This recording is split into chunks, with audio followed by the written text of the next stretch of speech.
အားလုံးပဲမင်္ဂလာပါ။ One Area လေးကနေပြန်လည်ကြိုဆိုလိုက်ပါတယ်။ဒီနေ့မှာတော့အရင်နေ့ရဲ့အပိုင်းဆက်ကလေးဖြစ်တဲ့ရွှေညာမြေမနှစ်ပါးသွားဆိုတဲ့ဝတ္ထုလေးကိုဆက်လက်ပြီးတော့တင်ဆက်ပေးတော့မှာဖြစ်ပါတယ်။စာဖတ်ခွင့်ပေးတဲ့စာရေးသူအပြုံးမန်းကိုလည်းကျေးဇူးအများကြီးတင်ပါတယ်။ဒီကြားထဲမှာပေါ့နော်ကျွန်တော်ရဲ့ကိုကြီးကိုရာကိစ္စလေးကြောင့်နည်းနည်းအတန်သွင်းတာကြားထဲမှာတော်တော်လေးကိုတစ်ပတ်ပေါ့နော်တစ်ပတ်ကျော်လောက်ဖြစ်သွားမယ်ထင်တယ်။ရက်ကချားသွားတယ်ပေါ့နော်။ကျွန်တော်တော်တော်လေးကိုမှတော်တော်လေးခံစားရလို့ပါလို့အဲဒါကြောင့်မလို့ဒီလောက်ထိကြာသွားတာဖြစ်တဲ့အနူးညွတ်တောင်းမှန်ပါတယ်နော်ကဲဒါဆိုလို့ရှိရင်တော့ 1S ဆရာကြီးကိုပြောမနေတော့ဘဲနဲ့အရင်နေ့ကအပိုင်းဆက်ကလေးကိုဆက်လက်ပြီးတော့တင်ဆက်ပေးတော့ပါမယ်ရွှေညာမြေမနှစ်ပါးသွားအပိုင်းလေးတရင်ကျွတ်တွင်ပလင်စေးမိုးရွာသွန်းဖြူတရင်ကျွတ်လိုက်ရဲ့အညူးမပါတော့မိုးတဲ့ဟာထနှောင်းကြည့်ရွာပေါ်သူတဖြောဖြောချဆင်းလို့နေသည်မိုးဦးလေဦးမဟုတ်တော့ဤပလင်စေးမိုးသည်မိုးရသည်ကုံဆုံးကနီးမိုးထင်သည်လွန်စွာမှတဲထန်ပါပြီလေထိုတန်းထန်တော်မူများအကြားထောင်ကျရွာသူရွာသားတွေဟာလေယာလုပ်ငန်းခွင်ထဲထိုင်တကုန်းကုန်းအလုံများနေရှာသည်လွန်ခဲ့သောနှစ်ကမိုးဟောင်ခဲ့တာကြောင့်တီးနှံဆိုင်ခင်းတွေမျှော်မဲထားသလောက်မဖြစ်ထွန်းခဲ့ကြယခုနှစ်တွင်မိုးမှန်တာကြောင့်လေယာကိုင်းကျုံလောက်ကင်ကြသူများလက်ခမောင်းခက်ရပေသည်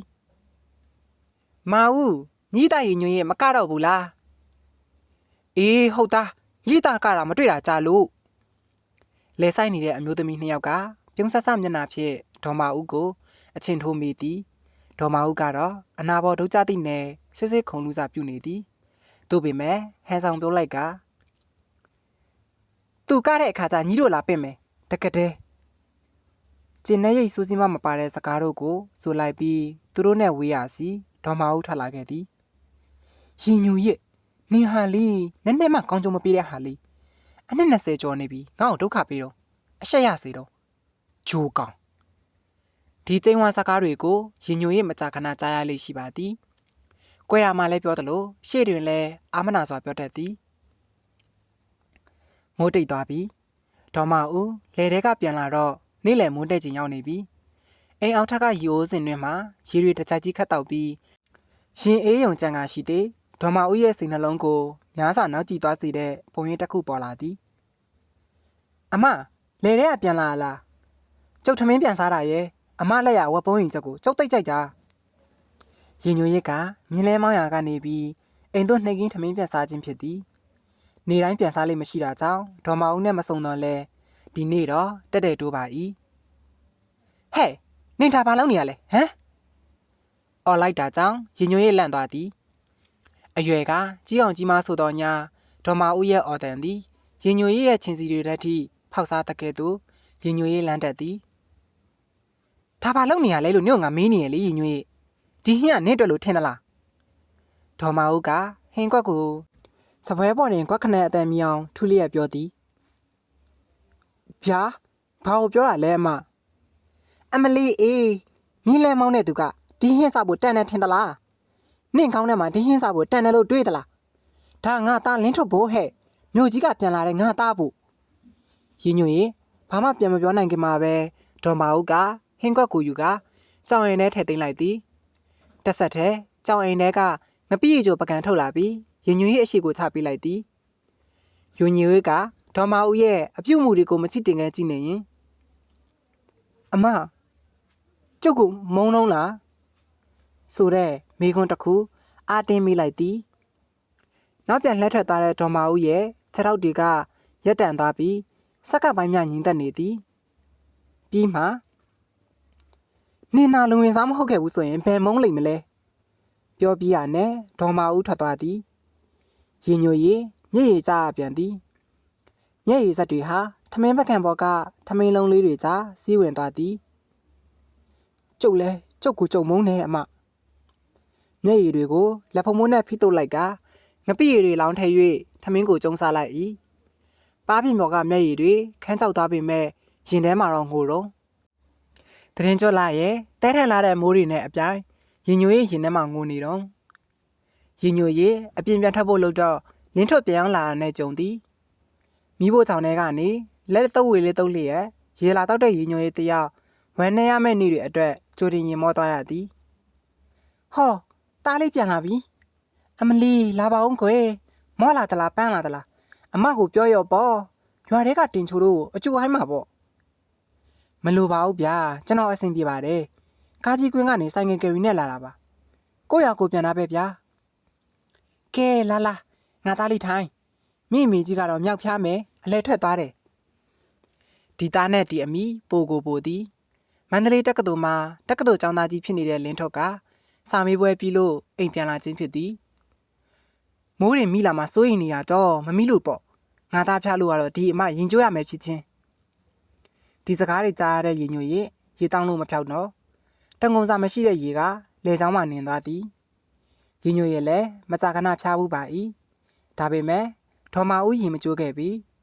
ဆေးဆရာနဲ့ကုသမဲ့အစားဖုန်ကြီးပင့်ပြီးအစွဲထုတ်သည်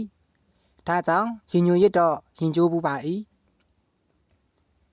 လင်းထွက်ကပဲအမသားလားကျုပ်ကရောတီတရာတွေပြောလျက်တာယာနေကြသောသားအမိကိုရင်ညွတ်ရဲ့လလူရှု၍ဆိုင်ငယ်ပေါ်တက်ကမြို့ထဲသွားဖို့ပြင်သည်ဟဲ့ရင်ညွတ်ရဲ့မိညီပြန်လာတာနှုတ်ဆက်ဖို့မရဘူးရင်ညွတ်ရဲ့ကဆိုင်ငယ်ပေါ်ကနေပဲလက်လန်းပြလိုက်သည်လင်းထွက်ကထလိုက်ကရင်ညွတ်ရဲ့အနာသွားသည်ကျွန်တော်ဒီနှစ်ကုန်ပွဲရတော့မယ်အော်အေးဝမ်းသာတယ်ဒါနဲ့မင်းမကတော့ဘူးလားရှေ့တူယူကိုသာကြည့်နေတဲ့ရင်ညိုရဲ့မျက်လုံးတွေဟာလင်းထွတ်စီတိုင်းကနေစောင့်ဝင်သွားသည်လင်းထွတ်ရဲ့အကြည့်တွေမှာအလောင်ပါသည်အပြောင်ပါသည်ဘာသဘောနဲ့မေးရလဲဒီလိုပါပဲကကြည့်တဲ့ပိုးဆိုတာတန်ုံတက်လို့တရားမှမဟုတ်တာလင်းထွတ်မင်းစကားကိုကြည့်ပြောလင်းထွတ်ကကြည်စဲပြုံးနဲ့အနောက်မှာထိုင်နေတဲ့ဒေါ်မအုပ်ကိုလှမ်းကြည့်သည်ရင်ညွတ်ရေးကတော့မာတင်းနေတဲ့မျက်နှာထားကိုအတက်နိုင်ဆုံးဖြေလျှော့ဖို့လုပ်သည်ဘာရမဟုတ်ပါဘူးကွာရွာဝင်ကလေးကမင်းသတင်းတွေပွားနေလို့ဘလို့လင်းထွတ်ကဘာမှပြန်မပြောတော့ပဲအိမ်ထဲဝင်သွားသည်ရင်ညွတ်ရေးကတော့ဆိုင်ငယ်ပေါ်မှာထိုင်လျက်ပင်ရင်နဲ့တတိတ်တိတ်နဲ့ဘသူတွေကပါတွေကိုတပုတ်လီလွင်ပြောကြပြန်ပြီးလေလို့တွေးမိသည်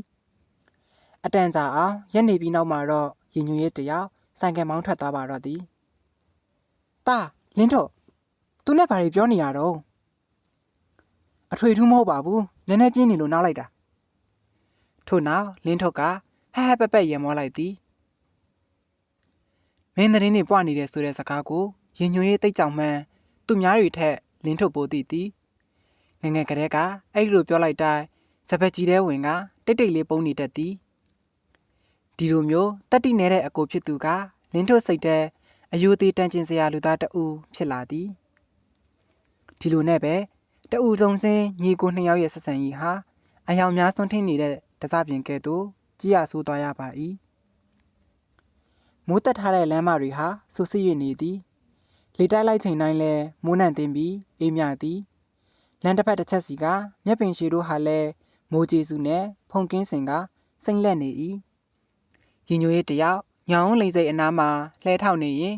စိတ်တွေမတည်မငြိမ်ဖြစ်နေသည်လင်းထုတ်ပြောခဲ့တဲ့စကားကြောင့်စိတ်ခုနေရင်မောရသည်ခုနကရွာထဲကထွက်လာတာတော့သူခမစိတ်မလုံရတဲ့အထက်ညနေပိုင်းရွာထဲပြန်ဝင်တဲ့အခါအုပ်စုဖက်ပြီးအတင်းတွေပြောနေကြမလားဆိုပြီးကြောင်ကြစိတ်များနေရ၏ဘာသတင်နေပွားနေရလဲလှဲပေါင်းမိုးအတွင်းဝင်ကညှိုးငယ်နေတဲ့မျက်နှာကိုလူမသိစီရန်ကွယ်ဝဲလိုက်သည်ဘဝရဲ့အထူထောင်းတန်တွေကရင်ညွတ်ရစ်ကိုစိတ်ကြည်ကိုမွားဖြစ်စေသည်ကျုံမေ့သွားတယ်အမကျုံမေ့နေခဲ့ပြီမို့တာမန်လူတယောက်လိုရှင်သန်ခြင်းပေမဲ့ကျုပ်ကခဲ့တယ်ဆိုတာရဲ့တိတ်ကားကျင်နေသေးတယ်ဆိုတာရဲ့ကအမကျုပ်ကိုဆက်လက်မုန်းတီးနိုင်တဲ့အကြောင်းတရားကျုပ်အနေနဲ့တာမန်လိုရှင်သန်ခွင့်မရတဲ့အကြောင်းတရား12နှစ်အရွယ်မှာလက်ပဲ့မီဘော်ကပြုတ်ကျတဲ့ရင်ညွှန်းရည်တယောက်သူ့ရဲ့အတိတ်ကိုမေ့လျော့သွားခဲ့သည်အုံနောက်ထဲမှာအတိတ်ဘဝရဲ့အဖြစ်အပျက်တွေကကစင်ကလျားနဲ့ရှုပ်ထွေးပြောက်ကွယ်သွားသည်ထိုအတိတ်နဲ့ပတ်သက်တဲ့လူမှန်သမျှကိုလည်းမေ့လျော့သွားခဲ့သည်ရင်ညွှန်းရည်မှတ်မိနေတာကတခုတည်းအဲ့ဒါကတော့သူဟာကကြည်တဲ့လူဝင်စားဆိုတာပဲခမရတော့မလူနဲ့ကျွန်တော်អော်လိုက်မှာအတွေ့များနေတယ်ရင်ညွှန်းရဲနားတဲ့သူစွစွပူပူစကားတန်တွေဝင်လာသည်မင်းပစ္စည်းတွေကဘလောက်အဖို့တန်လို့လဲဘာမဟုတ်တဲ့ဟာကိုငါတို့ကလူစရာလားဒါဆိုခမရအောင်မထိနဲ့လေအတင်းမယူနဲ့ပေါ့အတန်စီစီတွေကျဲလာတာနဲ့အမျှ ရင်ညိုရဲ့လှဲပေါင်းမိုးတွင်းကထွက်ပြီးလေစိတ်ရှိကိုသွားလိုက်သည်ဘာဖြစ်ကြတော့ဟာကိုရင်ညိုဒီတငယ်ပြကျုပ်တို့ကသူ့ပစ္စည်းတွေကိုလူမတဲ့ဟေးလူဖို့လုပ်တယ်ဆိုတာအမှန်မဲမလားယောက်ျားတစ်ယောက်ဖြစ်ပြီးသူ့ပစ္စည်းတွေအတွက်ဆက်ဆက်ထိမခံဖြစ်နေတဲ့သူကိုရင်ညိုရဲ့စိုက်ကြည့်လိုက်သည်ဗမာစကားကိုရေးလဲပြောပြီးရန်ထောင်နေတာကြောင့်ထိုနိုင်ငံသားကိုရင်ညိုရဲ့အံဩဇာစိုက်ကြည့်မိသည်မဟုတ်ကရေမပြောနဲ့ဒီပကံညာအောင်မှာပစ္စည်းလူတယ်ဆိုတာမရှိဘူးစောစောကားမပြောနဲ့အခြေတွင်နေကြတဲ့မှာရင်ညိုရစ်ကထိုနိုင်ငံသားကိုဆက်လက်စိုက်ကြည့်မြဲစိုက်ကြည့်နေသည်မြင်မှုတလို့စုံမှုတလို့ခန်းစားချက်ကရင်ညိုရစ်တကူလုံးကိုဝါမြူတော့အတိုင်းဖြစ်နေသည်ကိုရင်ညိုဝင်ပြောအတိတယောက်ကပြောမှအာယုံပြန်မိကစိုက်ကြည့်ရကနေလွဲဖဲ့ပြီးဒီမှာကိုလူပစ္စည်းလူရလို့အထင်မရောက်ပါနဲ့ဗျာအဲ့ကြူတာပါဒီမှာဒီလိုလူရဲ့အဲ့ကြူတာကိုကဖောက်ရပြူအောင်မှုတစ်မျိုးပဲဗျပစ္စည်းလူတာမဟုတ်ပါဘူး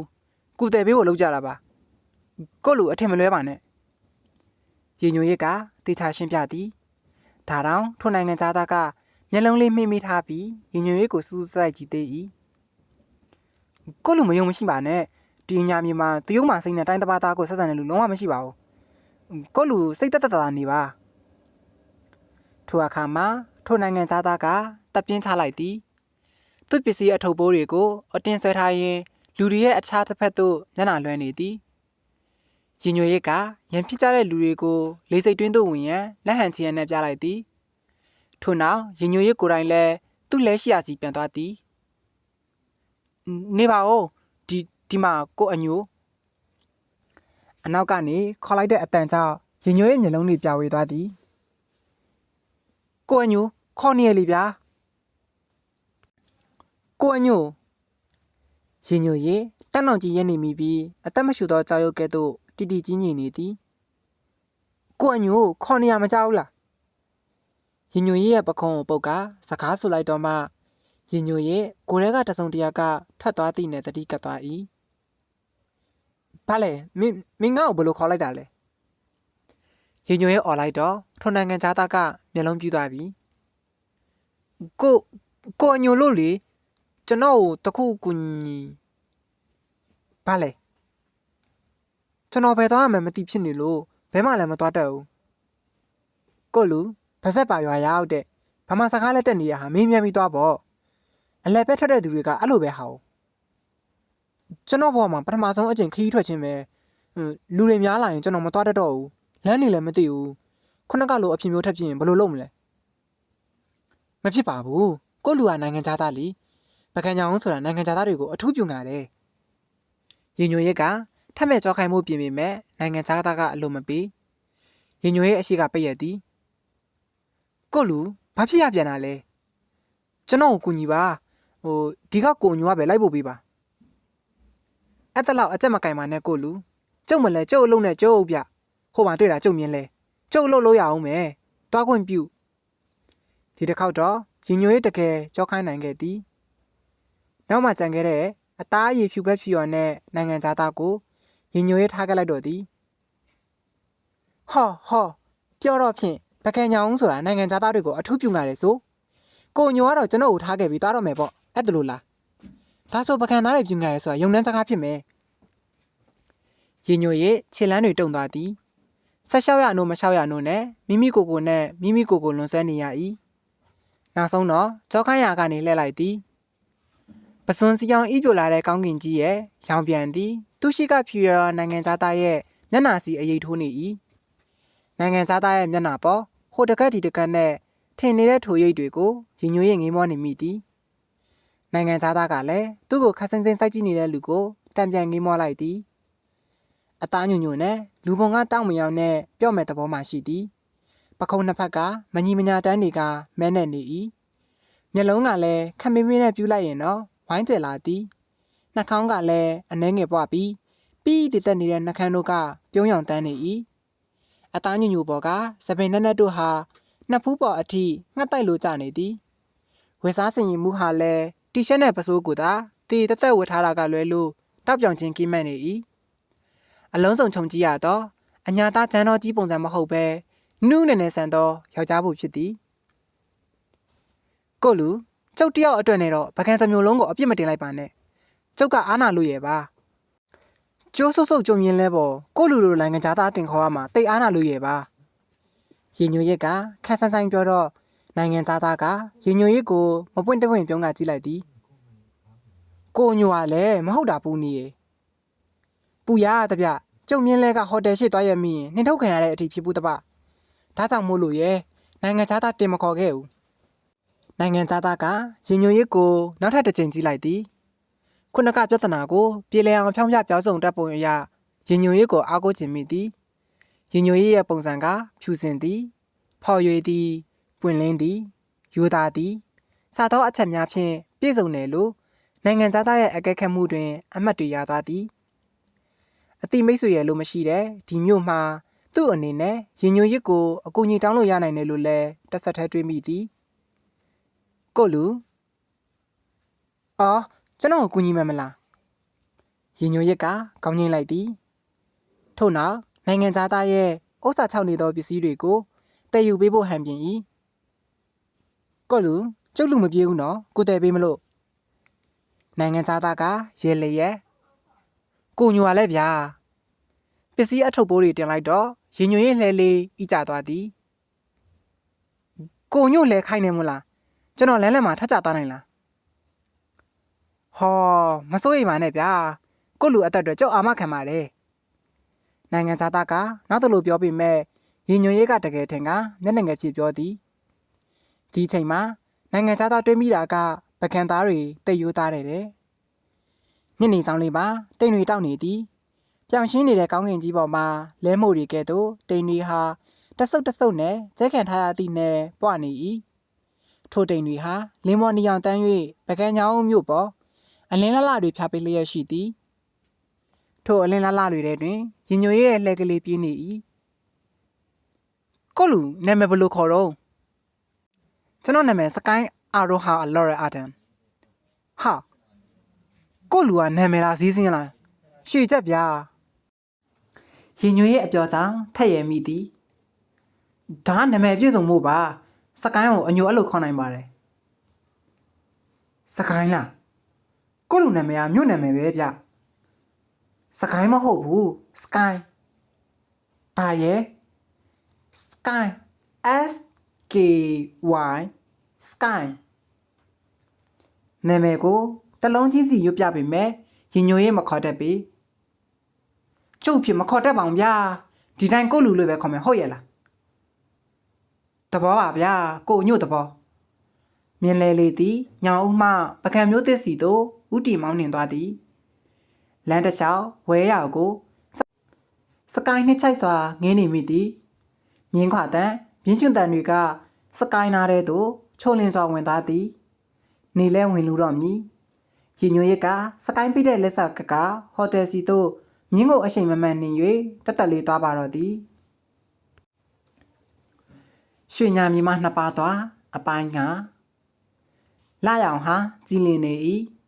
နက်ပြရောင်ကောင်းကင်ကြီးတဲ့ဝဲတခုတည်းသောအဖြူရောင်ဖြစ်တဲ့လာမင်းကြီးပေတွင်ရန်ရွေတော်တွေဖြစ်တဲ့ကျဲစင်များကတော့ဒီနေ့ညမှာလင်းလက်စွာတပ်ပနိုင်ခြင်းမရှိတမနက်လုံးမိုးတက်ထားတာကြောင့်ထင်သည်တိမ်တွေတောင်ကင်းစင်နေ၏ဒီနေ့ညရဲ့အလှကတော့လာမင်းဖြူအသားပေးအလှဖြစ်ကောင်းနိုင်သည်ထိုလာရောင်ဟာရင်ညွှေးအိတ်ဆက်တဲ့စုံတဲဟုခေါ်သောစပက်ကြီးပေးကတဲငယ်ပေါ်သို့ခက်လက်လက်ဖြာဆင်းကြနေသည်ပြတင်းပေါက်မရှိတဲ့အတွက်ထိုလာရောင်ကိုရင်ညွှေးမတွေ့မြင်နိုင်အိမ်မပြောတဲ့ရင်ညွှေးတယောက်ဖြာပေါ်မှာလူလိမ့်နေသည်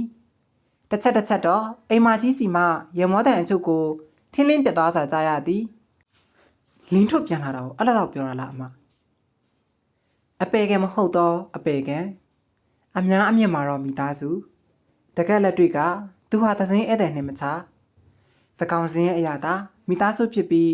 ရင်းနှီးနှွေးထွေးမှုဆိုတာကတော့ရေမဝ၍ပကြားအပ်နေတဲ့မြေပြင်ပေါ်မှာခြောက်တည်သွားသည်တစားနဲ့ရင်ညွှန်ရစ်ဟာအမေဝိုင်းဒေါ်မအောင်နဲ့လင်းထွတ်တို့စီကနေဝေးကွာသွားသည်ရင်ညွှန်ရစ်လုံးဝအိတ်လို့မရတော့တာကြောင့်စုံတဲ့အပြင်ထွက်ကပြင်ပဝင်းကျင်ကိုမြေမော်ကြည့်ရှုဖို့လုပ်သည်ဖက်နှက်မစီးပဲတဲအောက်ဆင်းလာပြီး တဲပြင်းနေစားခြေချောင်းထိုးတဲ့ရင်ရေမောတော်နေမိဖျားခံရအိမ်မာကြီးစီလှမ်းမြော်မိ၏အမကျုပ်ကိုတိမ်မွေးရတဲ့အကြောင်းရင်းကလူဝင်စားဖြစ်တာကြောင့်ပဲလားဒါမှမဟုတ်တခြားတစ်ခုထပ်ရှိသေးရလားကျုပ်ကိုဝှက်ထားတဲ့ပု္ပ္ပစာကိုကျုပ်ဖြည့်ရှင်းနိုင်ရင်အမကျုပ်ကိုတားတယောက်လိုဆက်ဆံပေးမှာလားလာပေါင်းများစွာတော့မိခွန်းတွေအတွက်ရင်ညွှန်းရေးမှာအဖြစ်မရှိရင်ညွှန်းရေးဘဝမှာအလိုချင်ဆုံးနဲ့အတောင်းတဆုံးအရာကတစ်ခုတည်းတကယ်တစ်ခုတည်းအဲ့ဒါကတော့မိခင်မြတ်တာပကံ Lotte Hotel အေယာဝတီမြကမ်းဘေးမှာမိတီပြီးစောက်ထားတဲ့ဟိုတယ်ကြီးဟာပကံမြို့တစ်ထဲအလှပဆုံးတဲ့အခမ်းအနားဆုံးဟိုတယ်ကြီးတစ်လုံးလို့ဆိုရင်မမှားနိုင်ပြီငွေရှင်ကြီးရှင်ဒနအင်အားတောင်တင်းခိုင်မာသူအများစုသာလာရောက်တဲခိုတဲ့ဈေးကြီးလာသောဒီဟိုတယ်တွင်အလုတ်ဟူ၍မမဲရမရှိပဲပကြီးဆွဲပြီးဝမ်းကြောင်းရတဲ့စကိုင်းအဖို့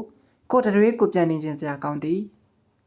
လိပ်စာကပ်ပေးလို့တာရောက်လာရပြီမဲ့တညတဲကိုကတိတ်ခေါင်ခိုက်သည်ကျဲဝန်းတဲ့ဧကမြင်းနေရာပေါ်မှာဘန်ဂလိုတွေနဲ့အတူအနားယူဖို့အတွက်အဆောင်ငယ်လေးတွေပါစောက်ထားပေးသည်စိန်ခန့်ကျင်ုံတတ်ဆိုရင်တော့ဒီဟိုတယ်တီတိတ်ကိုတမိုးရှိသည်တေချာပေါက်စိတ်ချမ်းသာစေနိုင်မည်အပန်းပြေစေနိုင်မည်ဗမာလူမျိုးတွေတိတ်ချမ်းသာပုံပဲမဟုတ်ရင်ဒီလောက်ဈေးကြီးတဲ့ဟိုတယ်မှာလူဘလို့စီပါမလဲရေကူးကန်ကိုတပတ်ပတ်လျှောက်ရင်းစကိုင်းတယောက်တည်းစကားပြောသည်ထို့နောက်အပန်းပြေကုန်ရှိပေါ်တွင်ထိုင်ချလိုက်ပြီးလက်ထက်ကကတ်ထူဆက်ကိုအဖြူကိုပေါင်မော်တင်လိုက်ကခဲချစ်ပကြီးတံပန်ပြီးဖို့ပြင်သည်အိမ်မက်73နာရီကြာလေရင်စီးလာရင်အိမ်မက်တစ်ခုထမှတ်ခဲ့သည်ထို့အိမ်မက်လေးကိုပကြီးဆွဲရတာစကိုင်းဖို့တာဝန်တစ်ခုလိုတောင်ဖြစ်နေပြီညာလေးနည်းနည်းနဲ့လာတော့ပကြီးဆွဲခြင်းအမှုကိစ္စပြီးစီးအောင်မြင်သွားပြီမိမတယောက်ပဲဘသူလဲဆိုတာတော့မသိရတာလက်ထဲမှာတော့အမြဲပတ်သွားတဲ့ထဲနဲ့ထိုပကြီးဟာလက်ကောက်ဝတ်နဲ့လက်ချောင်းတက်တယ်လေးများကွင်းညွတ်နေတဲ့တန်းလက်ကောက်ဝတ်မှာတော့လက်ကောက်လေးအစ်စ်တုတ်လက်ကောက်တစ်ခွင်ကနုတ်ပန်းတွေနဲ့တိတ်လာတဲ့လက်ကောက်တစ်ခွင်စကိုင်းကောင်းကင်ကိုမောကြည့်လိုက်သည်ထို့နောက်တပ်ပြင်းကိုကြမ်းကြမ်းကြဲကြဲချလိုက်၏မင်းမသူလဲမင်းကလေးရေငါကတော့မြို့မတွေ့မချင်းနယူးဇီလန်ကိုမပြန်တော့ဘူးဆုံးဖြတ်ချက်ခိုင်မာတဲ့ပုံရတဲ့အတန်ဟာပြတ်သားသည်ပြတ်သားမှုနောက်တွင်မျှော်လင့်ခြင်းပါသည်တွေ့ဝေခြင်းပါသည်စိုးရုံခြင်းပါသည်ဒါပေမဲ့ထိုပေအိမ်ရဲ့အဖြေကိုစကိုင်းရအောင်ရှာမည်သူပကံလာရတဲ့အကြောင်းရင်းကအိမ်မက်ထဲကမိန်းကလေးကိုရှာဖို့ဆိုင်ငယ်ဆက်နိုးတန်ပြင်းပြင်းကြောင့်ရင်ညိုရေးနိုးလာသည်စုံထဲကနေပစိုးပြင်ဝင်ရင်ထွက်ကြည့်တော့သူ့ဆိုင်ငယ်ပေါ်လင်းထွတ်တက်ခွာနေသည်လင်းထွတ်ဒါပဲလေမင်းမသိလဲရတယ်ဟာဘယ်ရလိမ့်မလဲကွာဆိုင်ငယ်ကငါလှုပ်သွားရအောင်မှာစပိန်ရှိရပဲမင်းအဲ့ဒါနဲ့သွားပေါ့လင်းထွတ်ရွာထဲကလည်းညောင်းတီစပိန်နဲ့ဘလို့သွားမှလဲဒီကနေ့ဧည့်သည်ရှိရနောက်ကျလို့မဖြစ်ဘူးရင်ညိုရေးဒီဆိုင်ကဘသူ့အတွက်ဆိုပြီးဝယ်ထားရလဲမင်းသိလားငါ့ဖို့ကွာငါ့ဖို့ငါမရှိအောင်မင်းကနယူသုံးခွင့်ရနေရနဲ့မင်းပိုင်နေထင်မနေနဲ့လင်းထွတ်ကပြောပြောဆူဆူနဲ့ဆိုင်ကယ်ကိုဝူးကနေမြည်အောင်မောင်းထွက်သွားတော့သည်ရင်ညိုရေးကတော့တောက်တစ်ချက်တူတူခောက်ကနှကန်းသားကိုဖိကိုက်ထားမိ၏စပိန်နဲ့ပဲသွားလိုက်ပါလူလေးမင်းကအကြီးဆိုတော့အငယ်ဦးစားပြီးလိုက်အမေဝိုင်းကမိဖို့ကြောင့်လည်းကထွက်လာပြီးရင်ညွေးကိုနှစ်သိမ့်စကားပြောသည်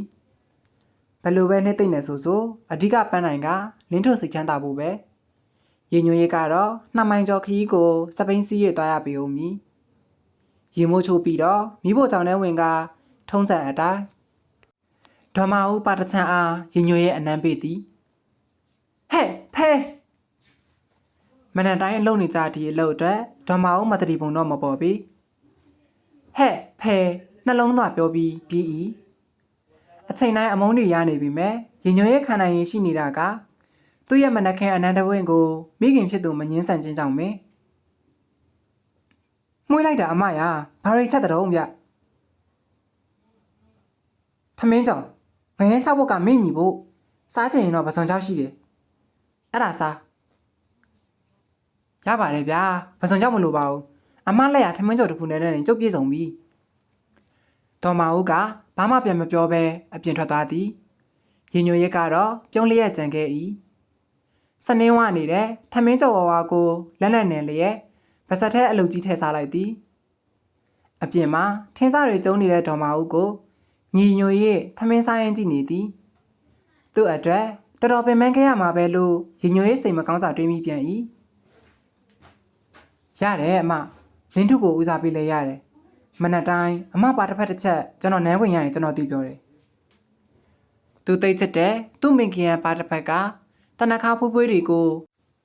သူသိတဲ့ဘောကြသည်အမပါလားကျွန်တော်နန်းလို့မဝါတဲ့ပါတစ်ချမ်းကိုညိုနောက်ကြတယ်ကျွန်တော်စောင့်နေရကြပေါ့6တောင်တောင်းတယ်ဘိုက်လဲစနေပြီနေရာလဲပူပူနဲ့ကိုညိုအချိန်မလေးစားဘူးဟိုတယ်ရှိမှာမြင်းလဲဆက်ဆိုင်ချင်းစပြီးစူပူပါတော့သည်ရင်ညိုရက်ကမြင်းဆက်ကြိုးကိုကင်ကလဲဘော်ကနေခုန်ဆင်းလိုက်ပြီးကိုလူကျုပ်မလဲကျုပ်ဒုက္ခနဲ့ကျုပ်အလှင်လာတာပဲနောက်ကျသွားတာတော့ခွင့်လို့ကျွန်တော်ဖိုက်စာနေပြီဗျကျွန်တော်ကကိုညို့ယုံလို့လဲဖို့ပတ်ဖို့အကုန်အပ်ထားတဲ့ဟာပထမနေ့ကလေးကဒီလိုဆိုရင်ကျွန်တော်ဘာကိုဆက်ယုံကြည်ရတော့မှလဲကိုလူနည်းနည်းတော့စိတ်လျှော့ပါဗျာကျုပ်ဆိုင်တယ်ကိုကျုပ်ညီမသွားတယ်နှစ်မိုင်ကျော်ခရီးကိုကျုပ်စပိန်နဲ့ပိုင်ယုံကျုံမတက်အသက်နင်းလာရတာကိုလူစောင့်နေမှာဆိုလို့ဒါကြောင့်မို့ရခွင့်လို့ပါပိုင်ယုံကျုံမတက်ဆိုတဲ့စကားမှာစကိုင်းအကြီးကျယ်ထိသွားသည်အကြောင်းပြချက်နားမထောင်ပဲစီဟောင်းပြီးတော့အာနာစရာဖြစ်ကုန်သည်အာ sorry ကျွန်တော်မသိလို့ပါ sorry နော် sorry ဘာတော့အဲ့ဒါအာတောင်းမှန်ပါလေလို့ပြောတာအော်ကျုပ်နည်းနည်းတော့ကြားဘူးတယ်ခိုက်တင်နဲ့တွေ့ရင်ကြားဘူးတလို့ရှိတယ်ဟင်းဟင်းမျက်နှာလေးချိုကခါဟာရဲတဲ့ရင်ညိုရစ်ကိုစကိုင်းနှလုံးပင်း၍ကြည့်လိုက်သည်ကျွန်တော်ဘိုက်စားတယ်လို့လဲပေါ်တဲ့မြင်လဲသည်ဟိုတယ်ရှိမှကိုယ့်ရဲ့ကထွက်လာသည်ဟိုတယ်ရှိကမျက်လေးလမ်းပေါ်တွင်ကားတွေဆိုင်ငယ်တွေရှုပ်ထွေးများပြလွန်းတာကြောင့်လမ်းဘေးကက်ကမောင်းနှင်ရသည်လှဲပေါင်းမိုးတွင်အတဲမှာတော့စကိုင်းပြုံးနေမိပြန်သည်အကြောင်းကတော့မြင်းခွာတန်နဲ့မြင်းကျူတန်ကြောင့်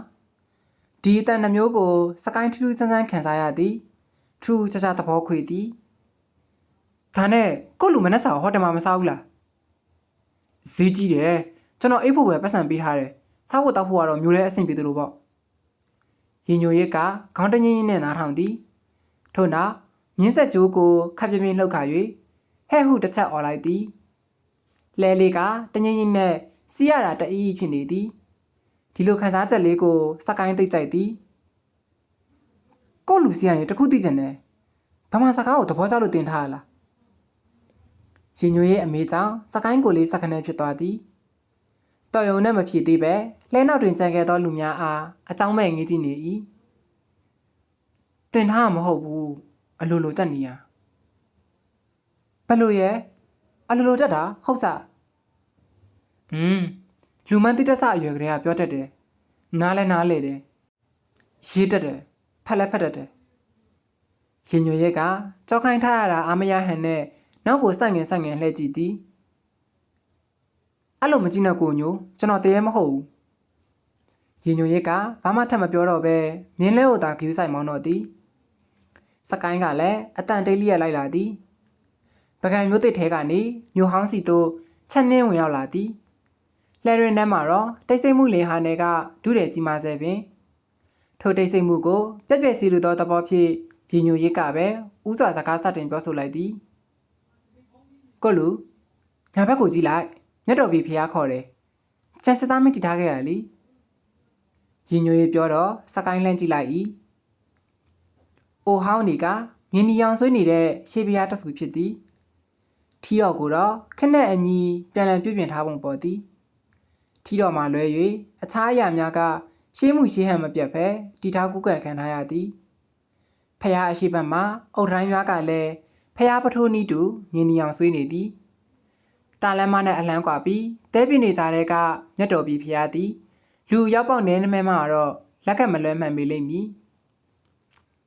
ကိုလူစားလဲခဏတီးခံနော်ကျုပ်အသိဆိုင်စီမောင်းနေလို့ရပါရပါတယ်စကိုင်းကအေးချောက်ချောက်ဖြီတော့ရင်ညိုရဲ့စိတ်တွင်မတတ်တာလားမနေ့ကမှစတွေ့ရဲဆိုပေမဲ့လူရင်းသွင်းရင်းပမာစကိုင်းအပေါ်ခင်တွင်ပြီးသွားတယ်ဆိုတာစကိုင်းသိရင်ရဲလိမ့်မလားစက်ကူပန်းမင်လေးမော်ရောင်တွေကိုဆိုင်ရှိမှစုစိုက်ထားသည်ဆိုင်ထဲမှာတော့ခွေးချေခုံပူလေးတွေနဲ့အတူစပွဲပူလေးတွေတက်တိုင်ဝန်းဝန်းချထားသည်ကိုလူဘာသားကျင်လဲစကိုင်းကခေါင်းကုတ်လျက်မသိဘူးလေဘာစားစားတွေရလဲကျွန်တော်မှမသိရအော်ဟုတ်ပြီသားပဲမောင်ရင်းကစားကြည့်မလားမောင်ရင်းကကောင်းလားကျွန်တော်တော့အခုမှကြားဘူးတာပဲကောင်းတယ်ကိုလူစားမယ်ဆိုရင်ကျုပ်မှာလိုက်တော့မယ်ခဏကိုအညိုရောစားမယ်မို့လားကျော်အိမ်ကနေထမင်းစားလာခဲ့ပြီပေါ့ကိုညိုမစားရင်ကျွန်တော်လည်းမစားဘူးကလေးဆန်စွာပြောဆိုနေတဲ့စကိုင်းပုံစံကရင်ညိုရဲ့မျက်လုံးထဲမှာတော့ချစ်စပွဲညီငယ်တယောက်ရဲ့အစင်းသွင်မြင်ကဲသို့ရှိသည်စတွေ့ကြတဲ့ကစိတ်ဝင်စားမိတဲ့ဖြူရရောအသားရည်တွေဟာရွှေညိုရောင်စပင်တွေနဲ့တိတ်လိုက်ဖက်မှန်းဒီနေ့မှသိရသည်စိမ့်တန်အောင်မျက်လုံးနှစ်ဖက်ကရင်ညိုရဲ့အတွက်တော့အနှဲငယ်ထူပါ၏ပြုံးလိုက်တိုင်းလဲနှကန်းနှစ်ခုကဆီလျက်မှုမွတ်တက်သွားတဲ့ပါးရီဟာပေါင်မိုးကဲ့သို့ဖြစ်သွားသည်နေလေးနည်းနည်းထီရနဲ့ညီကျင်သွားတဲ့ထိုပါးတွေဟာစထရောဘယ်ရီကိုတုတ်ထားတဲ့ပေါင်မုံနဲ့အလားတရံတူပါသည်နိုင်ငံသားမရှားတဲ့ပကံမှာစကိုင်းရဲ့တွင်မြင်ဟာရင်ညွန်ရဲ့အဖို့တက်တီတတန့်တစ်လင်နေရမျိုးကိုအညိုဘာတွေတွေးနေရလဲစားမလားကျွန်တော်ဗိုက်စာနေပြီအင်းစားမယ်မောင်ကြီးမွေးငါနှစ်ပွဲချစကိုင်းကတော့ပတ်ဝန်းကျင်ကိုစူးစမ်းနေသည်မမြင်မှုတဲ့အရာတွေမို့လို့အရာရာဟာအသစ်တွေကြီးဖြစ်နေ၏ထို့အပြင်ဝတ်စားဆင်ယူမှုအပေါ်မှာလည်းစကိုင်းအံ့ဩရသည်ယောက်ျားမရွေးမိန်းမမရွေးစောင့်ကြီးတွေပတ်ဝတ်တဲ့ဟူ၍စိတ်ထဲတွေးမိသေးသည်ထို့စဉ်မော်ဟင်းကားပကံတွေရောက်လာသည်ကိုရင်ညိုအိုဘဲဟုငဖဲ့ပဲကြော်မန်းလေးပဲကြော်အကုန်ထည့်ခဲ့တယ်ဗျကျေးဇူးတင်တယ်မောင်ရငါ့ရဲ့တရားအခုမှဗမာစာစားဘူးမှာစကိုင်းကပကံမား၍နှာခေါင်းသားတေကအနမ်းရှူကြည့်သည်မှုရဲ့နော်စားကြည့်အညာမော်ဟင်းကသည်ရန်ကုန်မော်ဟင်းကနဲ့တီးတတာကွဲပြားသည်ရန်ကုန်မော်ဟင်းကငါနဲ့အရေးချူချက်ပေမဲ့အညာမော်ဟင်းကတော့ပဲနဲ့အပြစ်ချက်တာမျိုးဖြစ်သည်မော်ဟင်းရည်ဟူ၍တက်တက်မရှိတော့ပဲပဲရည်သာဖြစ်သွားသည်အောက်ပြည်အောက်ရွာအကြေဒေတာကရှာပြားတွင်တော့အညာမော်ဟင်းကအရသာမဲကောင်းမဲနိုင်သည်သို့ပေမဲ့အညာသူအညာသားတွေပါစက်ထဲမှာတော့နတ်တုတ်တာတများအရသာရှိလာသည်ကောင်းလားကိုလူကျွန်တော်ကြိုက်တယ်ငရုတ်သီးမုံရှိတယ်ရဲ့အဆက်ကြိုက်ရင်ထည့်စားစကိုင်းကငရုတ်သီးမုံကိုဘူးလိုက်ကင်ကစောင်းထည့်သည်ပြီးနောက်ပကံအတွင်းပပနဲ့မွေကအာပါတရခတ်စားလိုက်သည်ကိုလူစပ်ပလားရေကိုညိုရေရေညိုရက်ကတပူးထဲမှရင်နွေးတွေအလံမြန်လောင်းထည့်ပြီးစကိုင်းအားပကံလုံးကန်းလိုက်သည်စက်တာကြောင့်ရင်နွေးတွေကိုတကြိုက်ထဲမောတောက်ပစ်လိုက်၏ပူတယ်စကိုင်းကရှာကိုအပြင်ထုတ်လိုက်ပြီးလက်နဲ့ရက်တောင်တပွဲခတ်နေသည်ပူတယ်စက်တယ်ပြင်းလန်စွာအဟိတ်နေတာမို့လို့စိုင်နှင်းရှိလူတွေကရင်ညွေးနဲ့စကိုင်းကိုကွက်ကြည့်ကြသည်ကိုလူမခေါ်နဲ့ကျွန်တော်ကိုလှုပ်ကြံတယ်စကိုင်းကပြောပြရနဲ့စက္ကန့်ထသွားသည်ရင်ညွေးရက်ကပတ်စံညွှန်ရှင်းကစကိုင်းနောက်ပြေးလိုက်သည်ကိုလူနေပါအောင်ကိုလူစကိုင်းကမြင်းလဲပေါ်ကသူ့လက်ရည်ကိုယူကာလန်ကူး၍တစ်ဖက်ကိုအပြေးသွားသည်ရင်ညိုရက်ကတော့စိုးရင်စာနဲ့အနောက်မှလိုက်သည်ကိုလူကျုပ်ကိုစောင့်မအောင်ဗျာကျုပ်ပြောတာနားထောင်မအောင်ကိုလူရင်ညိုရက်ကစကိုင်းရဲ့လက်ကိုအနောက်မှဆွဲလိုက်သည်ထွဲအခါစကိုင်းရဲ့ခြေလမ်းတွေရက်သွား၏လွတ်နော်မလွတ်ပါဘူးဗျာကိုလူကျုပ်ကိုအထင်လဲသွားတာကျုပ်ရှင်းပြရမှာပေါ့ ဘာကိုလဲကိုညိုကျွန်တော်မနဲ့ကလေးကပညာရေးပြနေရလားကျွန်တော်ကကိုညိုကိုအားကိုးပါတယ်ဆိုမှဒီလိုလုပ်တာလုပ်ကြံတာမဟုတ်လို့ပါလဲစကားတွေဖောင်နေကြတယ်သူတို့နှစ်ဦးကလမ်းဘေးတနေရာမှာဆိုပေမဲ့လမ်းလျှောက်လာသူတွေကအထူးဆန်းစိုက်ကြည့်ကြသည်ကျုပ်ရှင်းပြပါမယ်ကိုလူဒါပေမဲ့ဒီနေရာမှာတော့မဟုတ်ဘူးလှည့်ပြန်လိုက်ခဲ့ပါနော်ရင်ညိုရဲကသူဆွဲကင်ထားတဲ့စကိုင်းရဲ့လက်ကိုမလွတ်သေးပဲတောင်းဆိုစကားပြောသည်လိုက်ခဲ့ပါဗျာကျုပ်ကိုယုံပါကိုလူအပေါ်ကျုပ်တကယ်ရိုးပါတယ်ဗျာစကိုင်းကလက်ကိုခါထုတ်လိုက်တော့ရင်ညိုရဲ့လက်ကလေးပြုတ်ကျသွားသည်ပြီးနောက်စကိုင်းကလက်ရှိရလန်းတစ်ဖက်ကိုတံမြန်ကူးသွားသည်ရင်ညိုရဲကတော့တပြင်းဆိုင်လိုက်ကစကိုင်းအနောက်ထက်လိုက်ရပြန်၏လှဲရင်းနဲ့ဝင်ထိုင်နေတဲ့စကိုင်းပုံစံကမုံမစားရတဲ့ကလေးနဲ့စူကောက်၍နေ၏ကိုလူကျုပ်ကိုယုံပါဗျာကျုပ်ကကိုလူအပေါ်မှာစေတနာအဆစ်ရှိပါတယ်ကျုပ်စေတနာတွေကကိုလူအပေါ်ဝေဒနာဖြစ်သွားရင်ကျုပ်ရှိခိုးတောင်းမှမှာမယ်အထင်တော့မလဲလိုက်ပါနဲ့ဗျာကျုပ်ကိုခွင့်လွှတ်ပါဗျာလက်အုပ်ချီမိုးကနီးရင်ညိုရဲကြောင့်စကိုင်းမျက်လုံးပြူးအံ့ဩသွားသည်တကယ်ဦးချတော်မြင့်နဲ့ပြုတ်မှုနေတာကြောင့်စကိုင်းမနေတတ်တော့ဟာကိုညိုအဲ့လိုမလုပ်ပါနဲ့လေဗျာကိုလူစိတ်မဆိုးပါနဲ့ဗျာကျုပ်တောင်းမှန်ပါတယ်ကိုညိုရပါပြီကျွန်တော်ရုတ်တရက်မို့လို့ဒေါသထွက်သွားတာကျွန်တော်လည်းတောင်းမှန်ပါတယ်ကိုညိုစေတနာတွေကိုစောက်ကားမိလိုက်တယ်လို့ဖြစ်သွားလို့ရင်ညိုရက်ကခေါင်းခါသည်မျက်တောင်မှပုတ်ခတ်နဲ့စကိုင်းပေါ်သို့ပြစ်ချထားတဲ့အကြည့်တွေကိုပြန်မကောက်မိခဲ့ပြီလမ်းမတစ်လျှောက်မှာတော့လူတန်ကားတန်ဆိုင်ငံတန်တွေနဲ့စူညံနေသည်တို့ပေတော့လဲလဲပေါမောအတွင်းမှာတော့တိတ်ဆိတ်နေသည်စကားဆိုစင်းမမပြောပဲအကြည့်ဆက်နွယ်ငင်းကြဲရဲယူနေကြတော့ကောင်းလေးနှစ်ယောက်ကတော့စူညံတန်တွေကိုဆက်လက်လိလူရှုထားနိုင်ဆဲဖြစ်သည်နေတော်မြင့်သည့်အထိရွှေညာမြေမနှစ်ပါးသွားအပိုင်း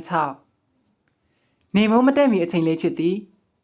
ထမင်းစားခြင်းအောင်ရောက်ပြီမို့လို့နီးစရာဆိုင်တစ်ခုမှာထမင်းဝင်စားခြင်းတော့လေပကံမှာဆက်လက်ရှိနေခြင်းနဲ့ဆန္ဒမရှိတော့ညောင်ဦးကိုသာအမြန်ပြန်ကျင်နေပြီတို့ပေမဲ့ရွာထဲမဝင်စဉ်နင်းထုံမျက်နှာကိုမကြည့်ကျင်တာမို့ရင်ညိုရဲတယောက်ပကံနဲ့ညောင်ဦးကြားထဲမှာကြာများနေရသည်ဖိုက်ကလည်းစားငါကတော့ကိုလူနဲ့အတူစားရမယ်မှတ်တာသူ့မလဲယောက်ျားတံမဲ့စိတ်ကတော်တော်သေးစကိုင်းကိုတန်းတာပြီးပြစ်တင်စကားဆိုသည်စကိုင်းကအနားမှာမရှိတော့တဲ့အတွက်ပကံမှာနေရတာအိုက်လာတယ်လို့ရှိသည်ရင်ညွေးရဲ့စိတ်အစဉ်ဟာဘလို့ပပုံရှိနေမှန်းခံမရခက်သည်ပကံသားတယောက်ကပကံမျိုးထဲမှာတယောက်တော့သူလက်ဟာသွားတာနဲ့မနေနိုင်ရတော့အထိဘာကြောင့်များဖြစ်လာရတာလဲလေလေးပဲသွားတော့မယ်ဆိုင်ကလည်းမရှိဘူးညကြရင်တော့ကြွတ်တက်တော့မယ်ထင်ပါတယ်ကွာရင်ညိုရက်ကလောကနန္ဒာဖျားရှိတွင်မြင်းတဲ့ရက်ကပေါမိုးတွင်းဝင်၍ညီးနေ၏မိုးကုံကနေမို့လို့မိုးငွေမိုးသက်ကင်းပါစားပြုနေပြီးနေရှိန်တဝင်းဝင်းနဲ့ချွေးပြန်ရသည်မြင်းလည်းအားလားမအားဘူးအားလားလို့မအားပါဘူးဆိုတကယ်မအားဘူးလားကျုံမလိုက်ဘူးတွေ့ကြရနော်တိတ်ရတက်ခီးတဲ့ဆိုပြီးမျက်နှာပေါ်တင်ထားတဲ့ပေါ်အောင်ကိုဖဲကပေါင်းမိုးပြင်မသို့ခေါင်းဆောင်ကြည့်လိုက်သည်ဟာကိုလူစကိုင်းကိုမြင်လိုက်ရတော့ရင်ညိုရဲ့မျက်နှာဟာရေဖန်းခံရတဲ့ပန်းနဲ့လမ်းလို့လာပါသည်ကျွန်တော်သွားပြီဟာနေပေါင်းကိုလူမြင်းလဲပေါ်ကဆင်းပြီးလိုက်ဆွဲရပြန်သည်ဒီနေ့တနေ့တည်းနဲ့တင်ပြေးသူစကိုင်းနဲ့လိုက်ဆဲသူရင်ညိုရစ်တို့နှစ်ကြိမ်တိတိပုံမြင်စံညွှန်းထိုင်ရင်းနေကြ၏ကိုညမအောင်ဆိုကျွန်တော်ဟိုတယ်ပြန်ပြီကိုလူပဲဟိုတယ်ပြန်ချင်ပါတယ်ဆိုလို့ကျုပ်ဟိုတယ်ရှိချခဲ့ပေးပြီလေအခုဘာဖြစ်လို့ဒီပြန်ရောက်လာတာတော့ရင်ညိုရစ်ကညလုံးလေးဝိုင်းလျက်မေးသည်မနက်ကမြူတီးမှုန်ဆက်နေတဲ့သူကိုယူနေပူပူတိုက်မိလို့လက်ကြံပါတယ်ဆိုပြီးအထောက်ထားမဲ့ဆွဆွဲခဲ့ပြီးပြီဒေါသကြီးစွာထပ်သားတဲ့သူကိုအနောက်ကနေလိုက်ဆွဲကတောင်းပန်ချော့ပြော့ခဲ့ပြရပြီဘယ်မှမသွားချင်တော့ဘူးဆိုလို့ဟိုတယ်ရှိမှပြန်ချခဲ့ပြီးပြီအခုရုတ်တရက်ကြီးရင်ညွေရဲ့အနာပြန်ရောက်လာပြန်သည်နေ့လည်စာလီကျွန်တော်ပြောဦးသားပဲဟိုတယ်မှာအိပ်ဖို့အတွက်ပဲပတ်စံပေးထားတယ်ဆိုတာဒါဆိုပိုက်စာလို့ပေါ့ ပြင်းလို့လဲပါတယ်ဟိုတယ်မှာကျွန်တော်လုံးဆရာမှမရှိတာကိုညို့ကိုပဲအားကိုးရမှာပဲရင်ညိုရက်ကမတိမတာပြုံးမိပါသည်စကိုင်းကဖျားရှိကဈေးတဲ့များကိုငေးလျက်စိမ့်စင်နေသောပိုင်းမိုင်းမွေးများကိုတယူတရပုတ်တက်နေ၏ဒီလိုဆိုမနက်ကလို့မထွက်ပြေးပါနဲ့ဒါတော့ကိုညွှကျွန်တော်ကိုလောက်ကြံတာဘူးပြောပြမလားကိုလူအဲ့လိုလောက်ကြံတယ်ဆိုတာဘယ်တိုင်းတာဒီဆိုတဲ့စကားလဲကိုလူရေးစားမိရဲ့လားစကိုင်းကပခုံးပင်ကရင်ညွေးကိုစိုက်ကြည့်သည်ဒီမှာကိုလူကျုပ်ဖြင့်ကိုလူကိုလောက်ကြံချင်မှာတော့ပကံမျိုးတစ်ထဲမဲ့လဲပေါ်ကတွန်းချပြီးရောရင်းနှီးဖို့တိုက်ဖို့မလိုပါဘူးရင်ညွေးရဲ့ဖြည့်ချင်းချက်ကြောင့်စကိုင်းခွတ်ထိုးခွက်လန်ရံမိပါတော့သည်ရေတံကဒဆဒဆနဲ့ကျဲလာတော့အနီးနားကဈေးတဲ့ရီတောင်စမ်းတိနှံကြည့်ကြသည်ရဲပါကျုပ်ကလေမွေးကြတဲ့အလောင်ခန်းကိုလူစိတ်ကြိုက်ရဲ့ရင်ညွေရက်ကလမ်းဖွင့်ပေးတော့လဲစကိုင်းမလျှောက်ဖြစ်ပြီဘာကြောင့်လဲဆိုတော့မွေးကြတဲ့အလောင်ခန်းဆိုတဲ့စကားကြောင့်စကိုင်းမျက်နှာချက်ချင်းတီသွားသည်ပစိုးမညီမညာဝတ်ထားပြီးဖနက်မပါညီကြီးပေါ်မှာအလွတ်ရက်နေတဲ့ရင်ညွေရက်ကိုတစ်ချက်စိုက်ကြည့်လိုက်ပြီးနောက်ဈေးတန်များထံမျက်နှာထက်လွဲလိုက်၏တခဏတော့နှစ်ယောက်သားတိတ်ဆိတ်နေကြသေး၏ပြီးမှစကိုင်းဘက်ကစကားဝိုင်းပြန်ဆလိုက်သည်ကိုညိုဒါပါဖျားလေကျွန်တော်တို့ဝင်ဖူးရအောင်လေရင်ညွေရက်ကစကိုင်းမျက်နှာကိုညှိုးခဲ့သောမျက်လုံးပြဖြစ်ကြည့်ကတပြင်းတစ်ချက်ရှာလိုက်သည်လောကနန္ဒာဖျားဒါနဲ့ဝင်ဖူးမယ်ဆိုတော့ကိုလူကဗုဒ္ဓဘာသာလားကျုပ်ကခရစ်ယာန်ထင်လားစကိုင်းကခေါင်းလေးဖြည်းဖြည်းခါရန်သည်ကျွန်တော်ဘာသာမဲ့ဒါပေမဲ့ဖျားတိုင်းကိုဖူးတယ်ဖျားတိုင်းကိုဖူးတယ်အဲ့လိုရလို့လားကျွန်တော်လည်းပဲသိပါမလဲကျွန်တော်မလို့ကျင်တဲ့အိမ်မက်တွေဆက်မမဖို့ဘာသာတိုင်းကဖျားတိုင်းကိုရှ िख ိုးဆူတောင်းခဲ့တယ်ကျွန်တော်ဘဝအဲ့ဒီအိမ်မက်တွေနဲ့နင်းမသွားခဲ့ကြတဲ့ကဘာသာမဲ့ဖြစ်သွားတာဘယ်ဖျားကမှကျွန်တော်ကိုမကူညီခဲ့ဘူးလေဒါကြောင့်အိမ်မက်ကိုလူရင်ညိုရက်ကထက်တိကျင်ဟန်နဲ့စကိုင်းကိုကြည့်ကစကားဆပြီးမဲ့စကိုင်းဟာတာမန်ထက်တင်းငိမ့်နေကမျက်လုံးတို့ကခတ်ထန်သွားသည်တစ်ဆက်တည်းမှာပဲဝမ်းနေရိပ်ပေါ်သွားသည်ကိုလူဖျားပေါ်တက်မယ်လေနေပူနေပြီစကိုင်းကဥဆောင်မိရှိကသွားတော့ရင်ညိုရည်လည်းမနေတာတော့မပြောချင်တော့ဘူးလို့ယူဆရပေမဲ့ရင်ညိုရည်သိကျင်ပါသည်ထူးထူးဆန်းဆန်းသူတစ်ပါးကိစ္စကိုကိစ္စလို့နည်းနည်းသိကျင်မိတာရင်ညိုရေးပေါ်မှာဒါပထမဆုံးကိုလူဖနှက်ချွတ်အောင်မယ်လေရင်ညိုရေးတတိပြီးတော့မှစကိုင်းကသူ့ရှုဖနှက်ကိုချုပ်ကရင်ညိုရေးလှန်တွင်တဲ့ပြစ်ထည့်လိုက်သည်လောကနေနာဖျားရှိတွင်တော့ဈေးသက်တွေစုံစီနာဖာရောင်းနေကြသည်အကျော်ပူပူလေးနဲ့တင်းရနံ့သည်ဗိုက်စာနေသောရင်ညိုရေးနှာဖျားဝါသို့အပြင်းလာရောက်ထိတွေ့ကြသည်နွမ်းတို့ပူပူဤအထုံရနန်းကလည်းမြစ်လေနဲ့အတူရင်ညွေးနှာခေါင်းတွင်သို့အတားစီးမဲ့ဝင်သွားသည်ထို့ဈေးတဲ့များအားဗိုက်စာတဲ့စိတ်နဲ့ငင်းနေသူရင်ညွေးရက်ကိုဖျားပေါ်သို့တက်ရန်လှေကားတင်များအားနင်းနေပြီဖြစ်သောစကိုင်းကလှမ်းခေါ်လိုက်သည်လာပြီကိုလူတီရီပစ္စယရွာဤဓမ္မတွင်တည်ရှိသောလောကနန္ဒာဖျားသည်အေယာဝတီမြကန်းနှစ်ဖူးပေါ်တွင်တည်င်းသုံးတော်မူသည်အနွယ်ထာမင်းရဲ့ကောင်းမှုတော်စီဒီဖြစ်ပြီးဆွဲတော်လေးစုတွင်တဆူအပါဝင်ဖြစ်သည်လှေကားများနင်းလျှောက်ခိုက်တွင်စကိုင်းသည်ညာဘက်မှအရာရီမြင့်ပြင်ကျဲအားလှိုက်လဲစွာငိမောနေ၏ကွယ်ညိုဒါပါမြင့်လေအဲ့ဒါအေယာဝတီခေါ်တယ်မြန်မာနိုင်ငံမှာအရှိဆုံးမြင့်လေအသက်သွေးကြောမြင့်လေဖြစ်လေအသက်သွေးကြောတယ်လားဟုတ်တယ်ဒီမြင့်ပေါ်မှာမှီတီးပြီးလုပ်ငန်းတွေအများကြီးရှိတယ်လူသိန်းပေါင်းများစွာရဲ့ဝိုင်းရင်ကဒီမြစ်ပေါ်မှာအခြေခံတယ်လေ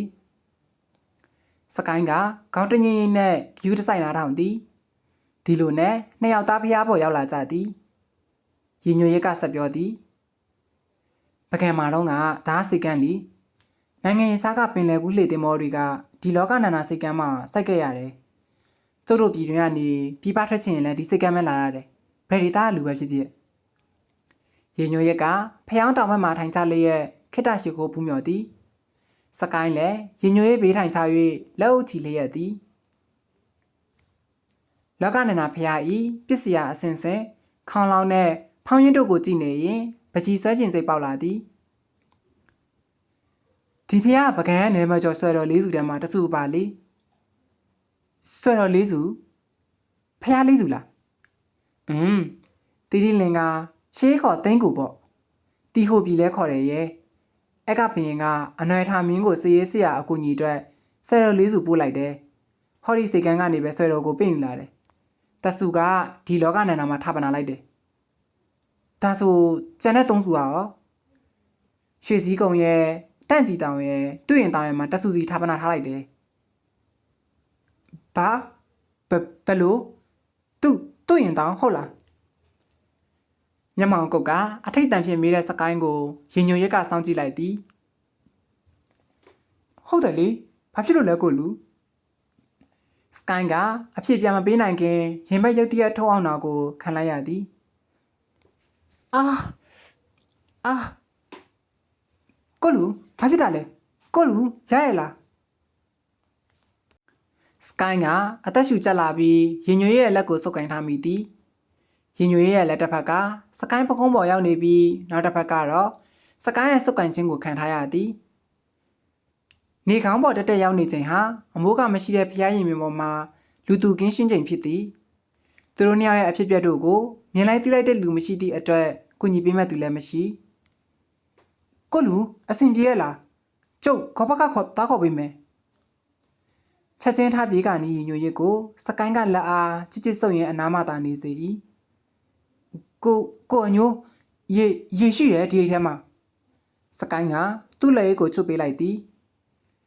ရင်ညိုရစ်ကရေဘူး၌ယူကစကိုင်းကိုတိုက်သည်တတ်တာရဲ့လားကိုလူစကိုင်းကတဖြည်းဖြည်းကောင်းညှင်း၏ရင်ပန်နဲ့နဲ့ငိန်သွားမှအာယွန်တွေကိုစူးစီးလိုက်သည်စကိုင်းဒီလိုမျိုးဆိုးရွားစာရင်ပန်းအောက်ချိန်ကပကြီးတကားကိုမြင်လိုက်ချိန်သာတိတိုင်ဖြစ်သည်ဒါပေမဲ့အခုတွေ့ရင်အောင်ဆိုတဲ့စကားတန်ကြောင့်ရင်ဘက်တစ်ခုလုံးစုပ်ပြတ်သွားထက်မတက်နာကျင်လာသည်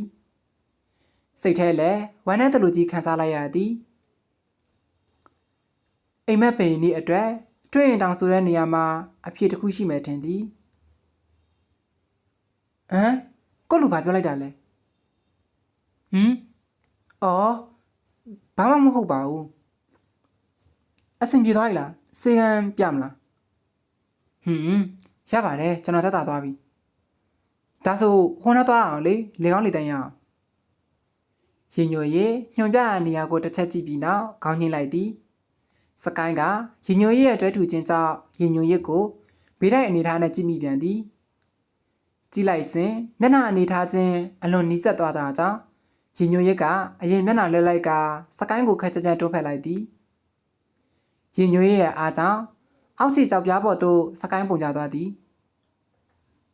ကိုလူကျုပ်တောင်းမယ်မာတယ်ဗျာဝင်မြူပါနဲ့ကျုပ်ရင်ညိုရဲ့စကားတော့မဆက်နိုင်သူ့ကုံပြုံးမြည်ကြည့်နေပြန်တဲ့စကိုင်းကြောင့်ရှိစုမဲစုတရွေးလေးကိုလေချောင်းထဲသို့အတင်းညှိုချမိသည်ကိုလူကိုညိုကကြောက်တတ်တာပဲဘာစကိုင်းကပြုံးရကနေသွားတဲ့ပေါ်လာတဲ့အထိရဲသည်ရဲရင်သူ့ရဲ့ရွှေညွှန်အဆင်းရှိတဲ့စပင်တို့ကိုနှစ်ဖူးပေါ်မှာပင့်တင်လိုက်၏ကျွန်တော်ပိုက်စားပြီအေးအဲ့ဒါဆိုသွားမယ်လीရင်ညိုရစ်ကအတန်အော်ကြီးနဲ့လှုပ်ပြေးလိုက်ကတယောက်တည်းလျှောက်သွားသည်ကိုညိုကျွန်တော်ထားခဲ့တော့မလို့လားလာမထူတော့ဘူးလား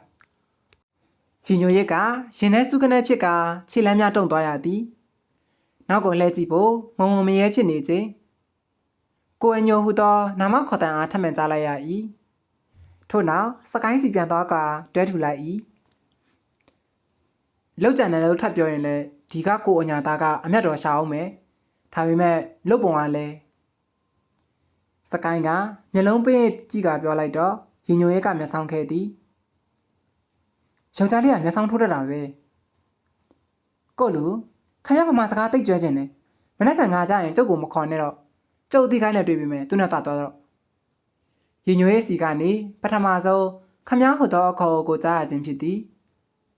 ဘာရီစိတ်ပေါက်ပြန်လို့ခိုင်ငါးပြီးမဲ့ပြောနေလဲစကိုင်းနာမလဲပြန်ကိုညိုပြီးတော့ကျုပ်ကိုကိုညိုလို့မခေါ်နဲ့ကျုပ်နာမည်ရင်ညိုရဲ့အညိုညိုနဲ့ကျုပ်မိမမဟုတ်ဘူးအညိုကျွန်တော်ဒီခေါ်ကိုကြားဖို့သလိုပဲစ စကိုင်းကသူ့လက်မောင်းကိုတွဲကင်ထားပြီးတဲ့ရင်ညိုရေးလက်ကိုစုပ်ကိုင်လိုက်ကအညိုတကုံးခေါ်လိုက်မိသည်ရင်ညိုရေးမျက်နှာကရုပ်ကြီးညှိုးလျော်သွားသည်အမေစကားတစ်ခုခုပြောချင်ဟန်ဖြင့်ဗစက်ကလေးဟာစီဖြစ်နေရှာသည်စကိုင်းကတော့ဒီလိုခေါ်မိတဲ့သူ့ဗစက်ကိုလက်တစ်ဖက်နဲ့ပို့ရိုက်လိုက်ကအာကျွန်တော်တောင်းပန်ပါတယ်ကျွန်တော်မရည်ရွယ်ရင်ညွှေးကစကိုင်းစကားမဆုံးခင်တွဲကင်ထားတဲ့လက်ကိုဖြီချလိုက်ကခက်လန်းလန်းမှတွားရလိုက်သည်ရင်ညွှေးတယောက်စိတ်နဲ့လူနဲ့မကပ်ပဲဖြစ်နေကသူ့ကောင်းထဲမှာလည်းအညိုဟူသောစကားတန်တွေပလုံစီနေသည်အညိုမောင်ဆောင်ပါဦးအညိုအတန်တိတ်ကောင်းတာပဲကလည်းတိတ်လှတယ်မောင်တိတ်သဘောကျတယ်အညိုစပင်လေးကအိနေရပဲမောင်ပန်းမှန်မိမယ်နော်မဟုတ်ဘူးရင်ညိုရက်ကသူနာနှစ်ဖက်ကိုလက်တစ်ဖက်စီနဲ့အုပ်လိုက်ကဗစက်ကနေမဟုတ်ဘူးကြီးအော်နေသည်စကိုင်းကတော့မုံမမှန်ဖြစ်နေတဲ့ရင်ညိုရဲ့အနာကိုစိုးရင်ကြီးစွာနဲ့သွားကလက်ကိုထိဖို့ကြိုးစားသည်မထိနဲ့ကိုညိုဘာဖြစ်တာလဲရင်ညိုရဲ့မူးဝေလာသည်စကိုင်းပြောတဲ့တွေကိုမကြားနိုင်တော့တကိုယ်လုံးပူလောင်လာသည်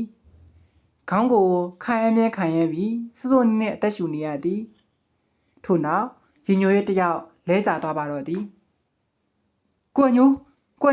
သိထားပါအောင်ကိုညိုမြေဝါလန်းကနေဆက်တိုက်လာတဲ့ခြေတံတွေကြားရသည်စီကြော်ညော်နှံ့တွေလည်းလှိုင်နေအောင်ရသည်ကျိန်းဆက်နေတဲ့မျက်လုံးတို့ကစူညံတန်အညော်နှံ့တွေဝေသည့်တိုင်အောင်ဖွင့်လှစ်ဖို့တွန်းဆိုင်နေသည်လူလေးနိုးပလားအမေဝိုင်းရဲ့အတန်ကိုတော့ပြက်ပြက်တသားကြားရသည်ထိုအခါမှရင်ညိုရဲ့မျက်လုံးဖွင့်ကြည့်လိုက်သည်ကျုပ်ဘယ်ရောက်နေရလဲအိမ်မလားအေးမော့မင်းမေလဲသွားရဲဆိုလို့လူတယောက်လာပို့တာလူတယောက်လဲနေရကနေရင်ညိုရဲ့ကုန်းထကမေးလိုက်သည်နိုင်ငံခြားသားတယောက်လေဗျာဒါဆိုကိုလူရင်ညိုရဲ့ချက်ချင်းထားလိုက်ကစုံတဲအပြင်ထွက်လိုက်သည်အပြင်ရောက်တော့သူထင်ထားတဲ့အတိုင်းစကိုင်းကကလထိုင်တစ်လုံးပေါ်မှာကုတ်လေးထိုင်နေသည်ကိုလူအာကိုညိုကိုရင်ညိုရဲ့နိုးလာပြီလားဘာလုပ်နေရတော့ထိုင်နေရလေးဗျဟောတယ်မပြောင်းလားဒီမှာဘာလုပ်နေရလဲကိုရင်ညိုရဲ့မနိုးသေးလို့စိတ်ပူလို့စောင့်နေရလာရင်ညိုရဲ့ကစုပ်ရုတ်တရက်ဆိုသလိုစကိုင်းလက်ကိုအတင်းဆွဲကဆိုင်ငယ်အနားခေါ်သွားသည်ဒီပြုတ်မှုကြောင့်အမေဝိုင်းကတအံ့တအောကြည့်နေသည်အိမ်မကြီးဘက်ကနေလည်းကြည့်နေတဲ့မျက်လုံးတွေရှိလိမ့်မည်ဒါတွေကိုရင်ညိုရဲ့မမူသူ့မူတာကစကိုင်းဒီနေ့ဒီကိုလိုက်ဖို့ပေးခြင်းကြောင့်ငယူတီနဲ့ရောလို့အထောင်းခံရတဲ့ကြက်သွန်လို့စကိုင်းကိုမဖြစ်စေခြင်းဟိုလိုဒီလိုတွေသမုတ်ကြတဲ့အထက်သူနဲ့အတူရောပြီးစကိုင်းကိုမပါစေခြင်းဒါကြောင့်ဒီနေရာကနေအမြန်ခေါ်ထုတ်သွားခြင်းမိ၏ကိုရင်ညွရဲ့ဘာဖြစ်လို့လဲကိုလူပြန်ရမယ်အချိန်လင့်နေပြီဟာကျွန်တော်ရပါတယ်ကိုရင်ညွနေမှမကောင်းသေးပဲကျုပ်အဆင်ပြေတယ်ဒါတော့မီပဲကိုလူပြန်မရမယ်ကျုပ်လိုက်ပို့ပေးမယ်စကိုင်းရဲ့အဖြစ်ကိုမဆောင်မဲရင်ညွရက်ကဆိုင်ငယ်ကိုအတင်းတွင်းယူနေသည်ကိုလူဆိုင်ငယ်ပေါ်တက်ကိုရင်ညွရဲ့ကျုပ်ပြောတာနားထောင်ပါဆိုင်ငယ်ပေါ်တက်စကိုင်းကအထွန်းထမတက်တော့ပဲဆိုင်ငယ်ပေါ်တက်လိုက်သည်အိမ်ဝိုင်းအတွင်းတော့ဟိုတီဝဲကြည့်လိုက်သေး၏ထို့နောက်ချက်ချင်းပင်ဆိုင်ငယ်မောင်းထွက်သွားသည်အိမ်မကြီးမှာတော့တစိတ်ကိုတအိတ်လောက်ကြမဲ့လူတွေရှိနေမည်ဒါကတော့တည်ကြပါ၏ရင်ညိုရည်လဲမကြခင်သတင်းဖြစ်ရအောင်မည်ထနောင်းကျရွာတစ်ချောင်းမှာမိတွေထိန်နေသည်အရသာအစိုးရရဲ့ကျေးဇူးကြောင့်တောရတွေမှာမိရခဲ့တာကြပြီထနောင်းကျရွာရိုးတစ်ချောင်းမှာလဲစတီမီတိုင်အလီလေးနဲ့မီးအောင်စုံကြီးလျက်ရှိသည်ရွာတွင်းကတဖြောင်နဲ့မဟုတ်ကုန်းမြင့်လာလိုက်မြင်နေသွားလိုက်နဲ့လှိုင်းကဲ့သို့တငင်းငင်းသွားရတဲ့သဘောရှိသည်ညနေဘက်မို့လို့ဖုန်တွေတောင်တင်နေတာကိုမမြင်နိုင်ရံပင်ရံခါတော့စားဖို့ကမိကိုငွေတက်တော့မြင်ရသည် ရွာအထက်မှာတော့စိုက်ခင်းတွေကိုညီတက်စာမြင်ရသည်စိုက်ခင်းတွေကိုတော့ထနောင်းမင်တွေကပတ်လည်ဝိုင်းရထားသည်ထွဲ့ပြင်တခြားကြီးရွာနှစ်ခုသွားတဲ့လမ်းခွဲလေးတွေရှိသည်15မိနစ်လောက်အကြာမှာတော့ရွာထိပ်ရောက်လာပြီရွာထိပ်မှာတော့စပင်းပစ်ဆိုင်တစ်ဆိုင်မှလူတွေရဲ့ရင်မောတန်ကြားရသည်ရွာမထက်တော့ညောင်ဦးကျောက်ပထောင်ကားလမ်းမစီဥဆိုင်ရောက်လာကြပြီရွာနဲ့မနက်ချင်းဆိုင်က famous hotel ကမီးလင်းအောင်လဲလဲဟာဒီလမ်းမစီဖြာလဲရှိသည်ညောင်ဦးမှသည်ပကံမျိုးသစ်စီတို့ပြင်းစွာသောအရှိန်ဖြင့်ရင်ညွှန်ရေးဆိုင်ငယ်ကိုနှင်သည်နိုင်ဝက်အတွင်းမှာပင်မြက်လေးလမ်းပေါ်ကစကိုင်းတဲခေါ်ရဟိုတယ်စီရောက်လာပြီကိုရင်ညွှန်ရေး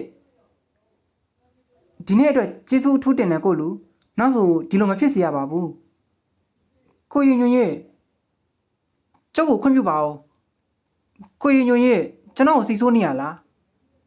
မဟုတ်ပါဘူးရင်ညွှန်ရေးကနောက်ထပ်တစ်ကြိမ်